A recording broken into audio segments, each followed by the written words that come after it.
Добрий день. Good afternoon. I want to thank everybody who joins us. My name is Ola Atamanova and Ukraine Media Center Inform continues its operation today. It's been 10 years of the war and today's day 444 of the full-scale invasion of our homeland by Russian aggressor, and I traditionally want to thank the representatives of all the mass media who tell the world the truth about this war and the heroic resistance of the Ukrainian people. Now we will be talking about the operation of our grain deal. Joining us online is Vasyl Bodnar, the ambassador extraordinary and plenipotentiary of Ukraine to Turkey. Mr. Vasyl, good afternoon. Good afternoon. Glory to Ukraine. Happy Vyshivanka Day to all of you. Glory to the heroes. Thank you. We're hearing you. You are clear and loud. Mr. Vasyl, we were tracking the events around the extension of a grain deal recently. Turkey confirmed its extension, so if you can, please tell us about the negotiations, agreements, and the events around the process. So looking formally from the point of view of the signed document, traditionally this agreement is being extended for 120 days. Within certain period, Russian party was manipulating with terms and they were trying to play on the difference of approaches, their approach and approach by the Ukrainian party and the mediators on how this agreement should operate.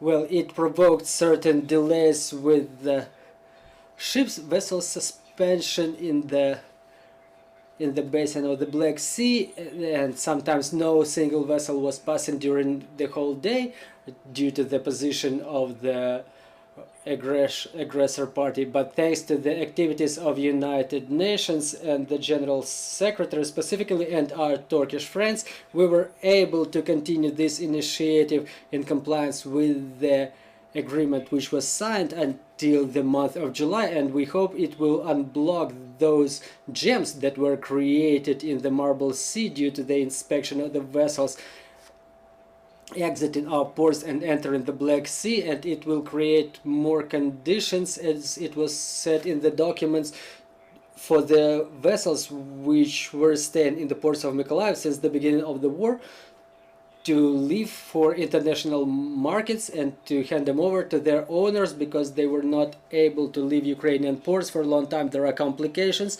in this regard, but we hope to overcome them thanks to the agreements in the quadrilateral format, which will work in benefit of Ukraine first of all. Mr. Vasyl, I cannot help but asking about any conditions that were posed by Russia to continue the grain deal. Well, what I started with, the agreement does not contemplate satisfaction of any requirements by Russia. It only contemplates export of Ukrainian grain to the international markets. What they're trying to play is they're trying to press to lift sanctions from the banks and organizations which are involved in grain trading and fertilizer trading. It is still a matter of discussion, and as it's known, United Nations was the signatory of the memorandum with Russian Federation to assist the solution of their problems. So the grain deal should work separately because the document was signed in a format that we know that is in principle operating from the summer last year. Another important question that is being discussed vividly now is the presidential elections in Turkey. We know that foreign policy of Turkey is used in the elections campaigns. So how can the elections reflect on the Ukrainian-Turkish relations? The majority of power and information campaigns within the election campaign was concentrated on internal policy. Now every party is trying to present their vision and achievements in the vision by opposition and what President Erdogan would do in case of his victory. The foreign policy factor plays its role, but it's more of an auxiliary factor rather than the main one. Obviously, the subject of Russian aggression against Ukraine is present on the agenda, and every party to the election process continues to stress the mediation services provided to Ukraine, but during presidential election campaign and parliamentary election campaign, no serious remarks were expressed towards Ukraine. There was only one marginal politician which didn't end up either in parliament or he was not nominated as a presidential candidate. Those are the marginal forces that have no significant influence there.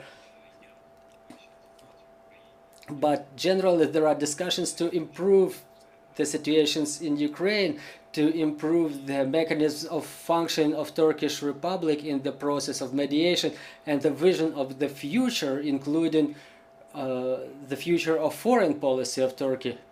So in reality we achieved a lot in our relations with Turkey during the cadence of President Erdogan, and we hope that in case the president changes, the strategic interests, which is based on the strategic interest of Turkey and Ukraine as well, will not change. I mean something related to transportation, logistics, tourism, communications. This is fundamental to our relations, and none of the parties expressed any intentions to make amendments to the process. But we have to emphasize that the theme of the West or United States or Russia sometimes surfaces and is the element of irritation, or is an element to gauge the positions of the opponent. But I would like to stress that internal factors, internal aspirations are something that is of importance in Turkish society, but there is also anti-Western sentiment which should be taken into account in bilateral relations and foreign policy in general. If we have any questions on the floor, please. Ivan Kosakin, Ukrinform. Mr. Ambassador, you just mentioned about the anti-Western sentiment, and I have to recognize I'm no expert in Turkish policy, but when I open some analytics, I see that there is a traditionalist Erdogan and pro-Western Kılıçdaroğlu. No, that's not true. Can you please explain it to the public? Look, the Turkish Republic 100 years ago was founded by Mustafa Kemal Atatürk, and he was founder of the People's Democratic Party, Turkish abbreviation CHP. They are the main opponents, the opposition party, the Turkish nationalists, who are now have, so to say, social democratic platform. This is how they represent themselves. This is the fundamental of Turkish secularism, and they are accompanied by a good party. It's one of the parts of the former parties of nationalistic movement which adheres to the right views. They were most loud in terms of critics of Russia and support of Ukraine. But again, they are the opposition party, and the rest of the smaller parties which will be included on the list of those parties, they may be left or right conservatives, and they have their approaches to foreign policy and internal policy. So they're the big conglomerate, but their fundamental is Kemalism, nationalism, and those fundamentals which were laid as a foundation of the republic. In their ruling group, there are two parties, the Party of Progress and Justice, headed by Erdogan.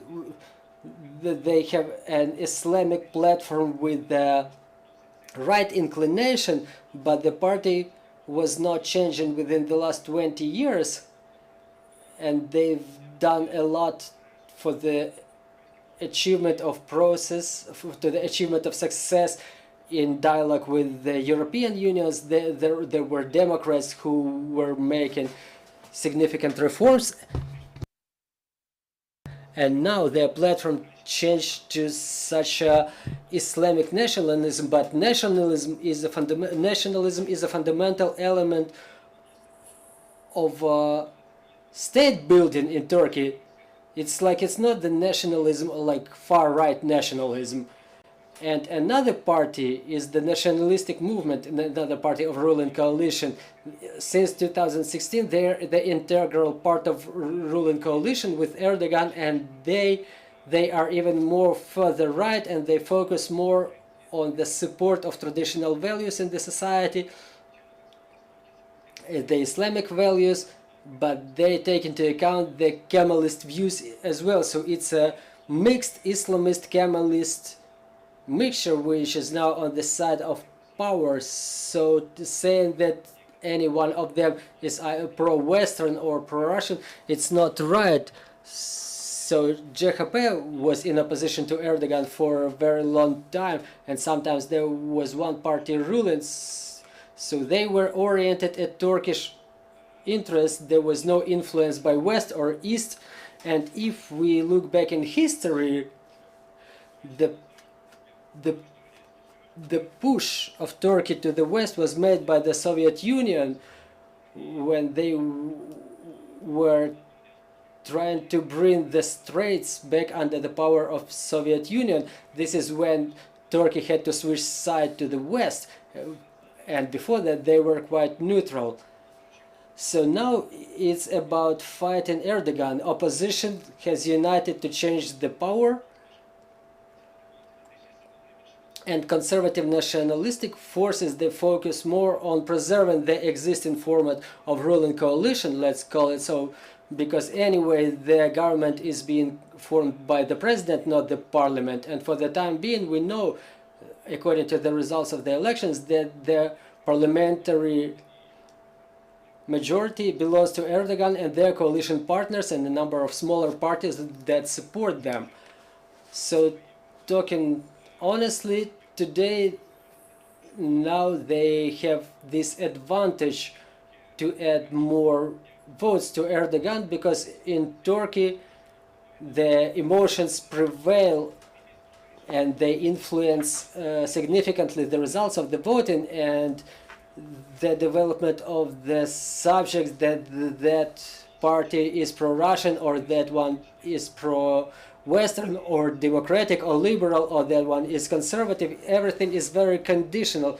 Everything is made by the stencil of Western democracy, which does not take into account the peculiarities of the Turkey. So there should be non-linear approach to Turkish policy. Well, there is another question. I have to apologize for my ignorance. Well, it's not ignorance. When I communicate with any experts or media, I try to concentrate their attention on the experts who really understand something in this. We have a number of experts who used to work in Turkey. They speak Turkish and they comment this subject on a professional level. But some just grab a Western article and they try to take their knowledge from there, so to say. Well, this day we commemorate the date of deportation of Crimean Tatars. So how does the Tatar community in Turkey commemorate this date? Well, it's a tragedy, it's a crime. It's good that Ukraine recognized it as genocide. We are trying to push this topic in Turkey as well, so that Turkish party is more open to recognition of this crime and condemnation of Russia. The Turkey traditionally supports Crimean Tatar, and today we are raising the Tatar flag. We commemorate this day with the meeting in the evening with the Association of Crimean Tatars, with the Ukrainian community in Turkey, and in coordination with our colleagues from the Turkish party. There was a statement by the Minister of Foreign Affairs of Turkey to commemorate the Crimean Tatars deportation. Today there should be 2 interviews on Ukrainian stance on commemorating the memory of deportation of the deported Crimean Tatars in historic context, and we are now fighting shoulder to shoulder with the common enemy, and those Crimean Tatars who paid their lives to protect Ukraine and those who await to be freed.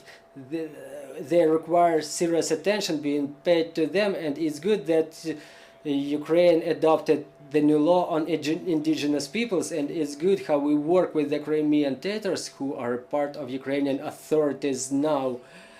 I want to thank you for this broadcast. Thank you for the information that you provided. I'm reminding you, dear colleagues, joining us was Vasyl Bodnar, Ukraine's ambassador extraordinary and plenipotentiary to the Republic of Turkey. Our team is working for the schedule for tomorrow. Let's work together for our victory, and thank our armed forces for opportunity to hold events like this. And glory to Ukraine, glory to the heroes.